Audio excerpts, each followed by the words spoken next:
गुरु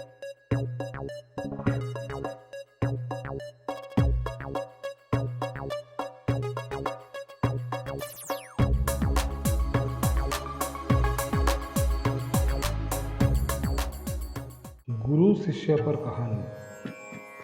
एक बार एक शिष्य ने विनम्रता पूर्वक अपने गुरुजी से पूछा, गुरुजी, कुछ लोग कहते हैं कि जीवन एक संघर्ष है, कुछ अन्य कहते हैं कि जीवन एक खेल है और कुछ जीवन को एक उत्सव की संज्ञा देते हैं। इनमें कौन सही है? गुरुजी ने तत्काल बड़े ही धैर्यपूर्वक उत्तर दिया, पुत्र, जिन्हें गुरु नहीं मिला उनके लिए जीवन एक संघर्ष है, जिन्हें गुरु मिल गया उनका जीवन एक खेल है। और जो लोग गुरु द्वारा बताए गए मार्ग पर चलने लगते हैं, मात्र वे ही जीवन को एक उत्सव का नाम देने का साहस जुटा पाते हैं। यह उत्तर सुनने के बाद भी शिष्य पूरी तरह से संतुष्ट न था। गुरुजी को इसका आभास हो गया। वे कहने लगे, लो, तुम्हें इसी संदर्भ में एक कहानी सुनाता हूँ। ध्यान से सुनोगे तो स्वयं ही अपने प्रश्न का उत्तर पा सकोगे। एक बार की बात है कि किसी गुरुकुल में 3 शिष्यों ने अपना अध्ययन संपूर्ण करने पर अपने गुरुजी से ये बताने के लिए विनती की कि उन्हें गुरुदक्षिणा में उनसे क्या चाहिए।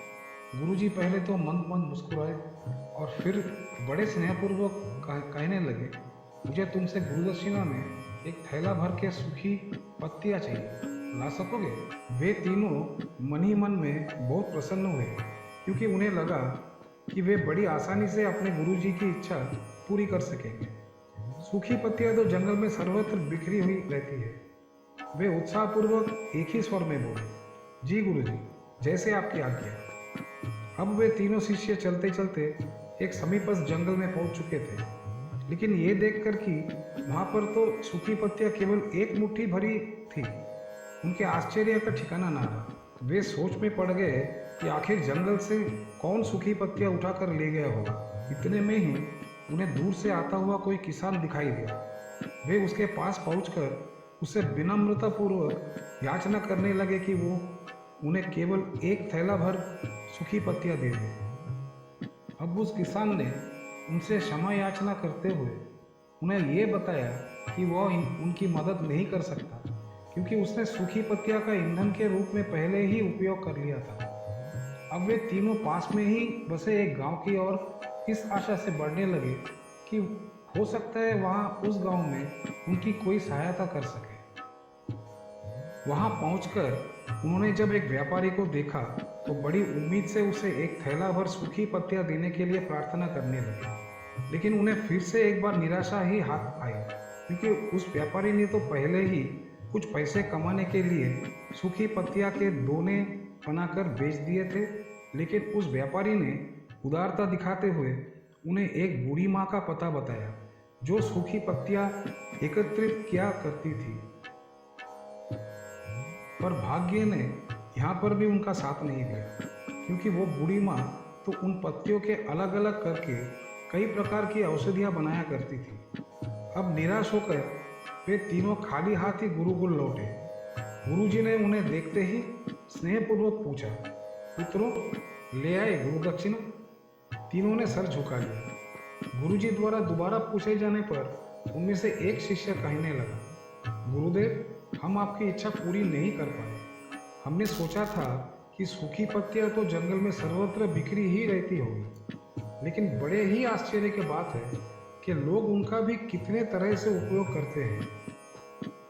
गुरुजी फिर पहले की तरह मुस्कुराते हुए प्रेमपूर्वक बोले, निराश क्यों होते हो? प्रसन्न हो जाओ और ये तो जान गए कि सूखी पत्तियां भी व्यर्थ नहीं हुआ करती, बल्कि उनके भी अनेक उपयोग हुआ करते हैं। तीनों शिष्य गुरुजी को प्रणाम करते हुए खुशी खुशी अपने अपने घर की तरह चले गए। वह शिष्य जो गुरुजी की कहानी एकाग्रचित होकर सुन रहा था, अचानक बड़े उत्साह से बोला, गुरुजी, अब मुझे अच्छी तरह से ज्ञात हो गया कि आप क्या कहना चाहते हैं।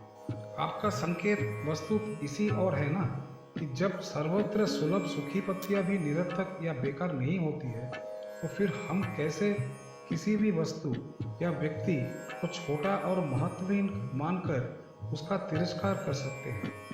चींटी से लेकर हाथी तक और सुई से लेकर तलवार तक सभी का अपना अपना महत्व होता है। गुरुजी भी तुरंत ही बोले, हाँ पुत्र, मेरे कहने का भी यही तात्पर्य है कि हम जब भी किसी से मिले तो उसे यथा योग्य मान देने का भरसक प्रयास करें, ताकि आपस में स्नेह, सद्भावना, सहानुभूति एवं सहिष्णुता के विस्तार होता रहे और हमारा जीवन संघर्ष के बजाय उत्सव बन सके। दूसरे, यदि जीवन को एक खेल ही माना जाए तो बेहतर यही होगा कि हम निर्भीक से स्वस्थ एवं शांत प्रतियोगिता में भाग लें और अपने निष्पादन तथा निर्माण को ऊंचाई के शिखर पर ले जाने का अथक प्रयास करें। अब शिष्य पूरी तरह से संतुष्ट था। तो दोस्तों, यह थी हमारी आज की कहानी। उम्मीद करते हैं आपको पसंद आई होगी। हम इस कहानी के बारे में आपकी सबसे मूल्यवान टिप्पणियां नीचे देखना चाहेंगे। हम आपसे अनुरोध करेंगे कि कृपया इस वीडियो को लाइक करें और हमारे चैनल को भी सब्सक्राइब करें। कृपया घंटी के बटन को भी दबाएं और ऑल को भी दबाएं, ताकि आपको हमारे भविष्य के सभी वीडियो के संबंध सूचनाएं प्राप्त होती रहे।